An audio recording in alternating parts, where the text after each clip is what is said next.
at a castle rebuilt from a prison, imprisoning a lot of criminal soldiers. All day, they have nothing to do, not playing basketball, they will fight to kill the time. Being imprisoned for such a long time, they seem to forget they used to be soldiers. One day, a petty crime named Robert comes to this jail. Robert is a very famous in ground force, he's like an army horse, having got many achievements. He gets admired and becomes an idol of many people, but just because a little mistake leads to his subordinate's death, so the army court sends him there. But Robert doesn't blame them, he thinks he must be punished. He is about to retire, but the army court has to delay and send him there, let him complete the last mission.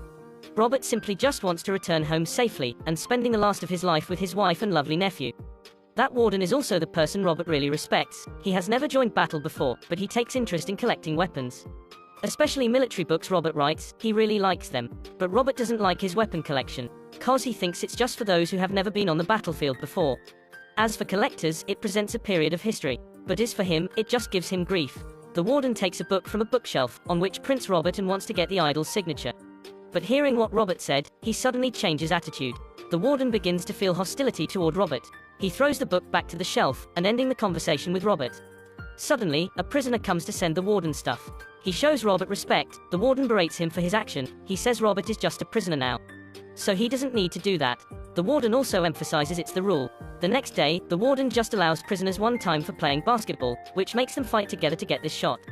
The warden feels proud for being able to control these people. When the struggle reaches its peak, blood is everywhere, the warden orders his subordinate to shoot a gun towards these prisoners. Seeing them laying down to show being overpowered, the warden happily leaves. There are some really trusty prisoners in here. They feel dissatisfied with the warden. They think most prisoners easily get agitated by trivials, thus leading to unnecessary injury. There are even prisoners who get shot in the head and die. The warden will say it's just for calming down these people that lead to their death. But upper leaders just care for managing efficiency, so don't go into detail. They persuade Robert to use his relationship, giving upper leaders inquiry about that thing. But Robert just wants to get home soon, so he rejects. Robert is a good soldier and a kind husband. He devoted all his young to the army, and isn't involved in family issues. After retiring, he still has room to care for his family. His daughter has no word for Robert, he doesn't know what his nephew looks like. One day, Robert comes across the guy he met in the warden's room. He apologizes to him, it's just a silly mistake. Seeing his grieved appearance, Robert pleases him not to worry. Robert says soldiers have their rule, and so do the rights. Then he helps him correct his posture. The warden sees this scene from his room, he feels ridiculous for the action of Robert, because he still pays attention to such a small soldier. The warden takes advantage of his mistake, punishing him to conduct the rites in heavy rain. He can't leave before the reveille the next day. The warden doesn't think that much, but Robert really feels unfair for that. He stops them, but in turn, he gets a soundly beat. The warden criticizes Robert for having such silly conduct. He also ridicules him for having no position, not being suitable for such a place. He warns Robert that he has to adapt to the jail's rule. Robert doesn't blame him, he just wants to prove that the warden's punishment is too excessive. The warden pretends to thank him, then punish these prisoners who beat him before. In burning sun, Robert has to move rocks to the place where he's about to rebuild the castle, each weighs 10 kilograms.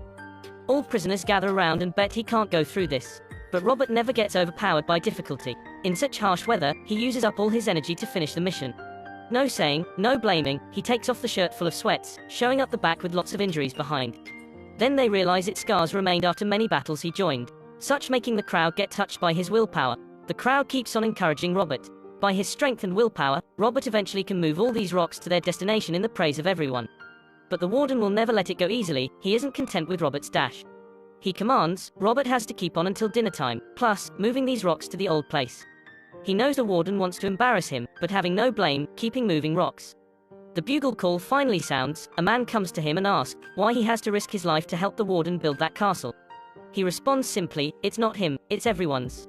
Then he is brought to the guard room. The warden pretends to worry about Robert's injury. Locking him in this room is the rule, in order to let other prisoners know. He hopes Robert can understand, no matter his old position in the army. The day Robert's released, all prisoners use nameplates and knock at the gate to show general their respect. A group of prisoners asks him what the words that day mean. They think that building wall is just finding tricks to treat him, but Robert doesn't think so. As he knows, this jail is built by the old prisoners, he notices that there still remains their name and status. Robert guesses they're not actually building a wall, but wanting to protect their wall. Everyone gets something from him, they ask him what to do then.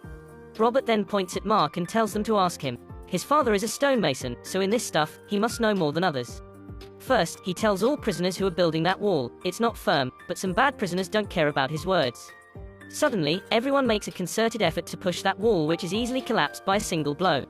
and planning to build their wall. Getting respected, Mark really feels thankful for Robert. Seeing that scene, the warden is really furious. The next day, everyone follows the suggestions of Mark. They begin constructing the wall. Even these lazy prisoners also join with them. Despite the heavy storm, it still can't stop them. Thus, the wall is finished very quickly. Everyone let Mark engrave his name first. After investigating, the warden realizes the meaning behind the way they call. Leader Robert is general, the boss is the captain, others are partners or brothers. The warden doesn't allow him to get such an honor. He supposes all prisoners have to obey him. Stopping them from conducting army rites, the aim is to deprive that honor and let them know their position. Robert seems to get back the general's essence, which let that warden feel unacceptable. He tells the old one also thinks like Robert, then leading some prisoners to escape from here. After he gets this position, no one dares to revolt. So anyone dares, they will be punished without leniency. He claims to control everything very efficiently, even Robert has no provocation. Plus, he thinks he is also a commander. Prisoners are also his enemies. Each day, they have to pit a few against many prisoners. Thus, he wants to break the willpower of these prisoners, making that wall collapse right away. Then, a bulldozer comes to destroy it. Mark can't stand seeing everyone's effort being treated like that. He stands in front of that machine to block it. That warden commends his subordinate for shooting a gun, then hints shooting towards the head. In a wink, Mark sacrifices. Robert turns out totally dazed. That night, he can't fall asleep at all. The warden treaded on the honor of a soldier, so he can't forgive him. To protect his honor, Robert decides to launch a counteroffensive and overthrows the warden. The next day, all prisoners gather together to carry out a command they haven't done for a long time, to show respect for Mark. At this moment, they are not prisoners, but soldiers. The warden doesn't allow him to continue. He asks subordinates to let them have lunch sooner than usual. They have to end this morning ceremony. The warden then directly finds Robert. He warns Robert they can play that army games, but it seems to be getting out of his control. Thus, they'd better obey his principles. Robert doesn't show any respect to him. He tells that warden isn't deserved to wear that army clothes, and neither his power. That really made him furious, but he can't do anything. To embarrass Robert, the warden contacts another general. He tells the black general Robert has a problem. He always mistakes prisoners for his subordinates. Even doing unacceptable things in the jail, the warden claims that his disease is beyond cure now. The black general is also a fan of Robert, so he wants to use force to take Robert out of here. But Robert rejects and tells him it's his duty. Robert asked him to help him with the savage act of that warden, but there's no proof so he can't do anything. When they're talking, the warden gets a letter. It shows they're about to fire the black general. If not, they're afraid he will coordinate with these prisoners. The warden doesn't want to let black general mess up his jail, so immediately ordering armed force to put down prisoners and arresting the black general. Black general's really angry. He warns if there's still anyone who dies here, he will never let it go. If the warden can't control Robert, he will help him handle this issue at once. But the warden won't give it up. He says he can do it himself. After that, the warden announced proof of Robert's guilt of everyone. He warns all prisoners. Following Robert means ending in death. All of that just aims to oppress these prisoners, but it seems useless. With the information Robert gets from other prisoners, the warden frequently uses three main weapons: prisoner guard, high-pressure water column, and a helicopter. Robert reveals his plan to a prisoner who used to be a pilot in force. But that man has some negative feelings for the army. He says he did it just because of his parents. Robert can understand it, but he thinks it's also a point to take advantage of. The warden sees that man leaves the crowd alone, so calling him to his office to interrogate. He persuades him to do a spy for him. In turn, his sentence will be decreased by 3 months. At lunchtime, two prisoners intentionally fight together to send the prisoner guard away. Robert privately holds a meeting, listing all the cruel savage acts of that warden. Every word seems like lifting up everybody's power. To make his plan succeed, they need to get the flag. First, they have to beat up the guard and destroy the tower. Next is handling the water column and helicopter. Finally, taking off the flag to show this jail is out of control. The last step is to wait for the black general. Robert then directly finds the pilot. He shows wanting him to devote himself to that plan. The pilot just has two choices. One is becoming subordinate of the warden and gets out of here sooner, but in turn, he will be censured by other prisoners. 2 is helping Robert, getting nothing but he thinks it's the right one. It might also be because of the army and a man's blood in him. The pilot then pretends to report to the warden that Robert is planning to attack the wall. Suddenly, a prisoner comes to his room and hears about the pilot's shameful conduct. Their attention is all put on this prisoner. This time, the pilot privately takes the flag away and sending that prisoner to another room. Unexpectedly, the pilot reveals Robert's plan to the warden. He says Robert will take off the flag after carrying out an attack and admit having stolen the flag yesterday. The warden really freaks out. He orders launching the prisoner guard and driving all prisoners off the prison cell, in order to find the flag and stop Robert's plan. That's what Robert's worried about. Not waiting until the warden finds it out, Robert decides to carry out his plan. Prisoners have already taken control of some prison guards. They even quickly lock down some prison guards. Their plan is really in order, immediately breaking up the whole into parts and get into a battle, which is led by Robert. prisoners hide behind a wall that has just piled up. Robert tells one prisoner to call Black General, announcing him to send troops. Then they use plastic string to do weapon, combined with a parcel getting from the kitchen to make a bomb. Then takes advantage of force from the oxygen machine to attack the tower. All prisoners use trays for protecting, and temporarily building up a riot shield. Under Robert's command, they use machines in the construction site and transforms them into weapons, then use them to attack an office of the warden. They throw handmade bombs into it and burn down all his collection. The rock that the warden gets shows the names of Mark engraved on it. Prisoners lose control, the warden like stamps with fury. He orders subordinates to attack prisoners, especially the headquarters by a water column, but the cons of this machine is water. Robert has privately broken down the reservoir, and shutting off these machines in time. This time, Black General calls and tells him he will get there in 20 minutes. The warden lies that he has calmed the battle down, but Black General still insists on getting there. The warden can't stand anymore, he musters helicopters to end this battle.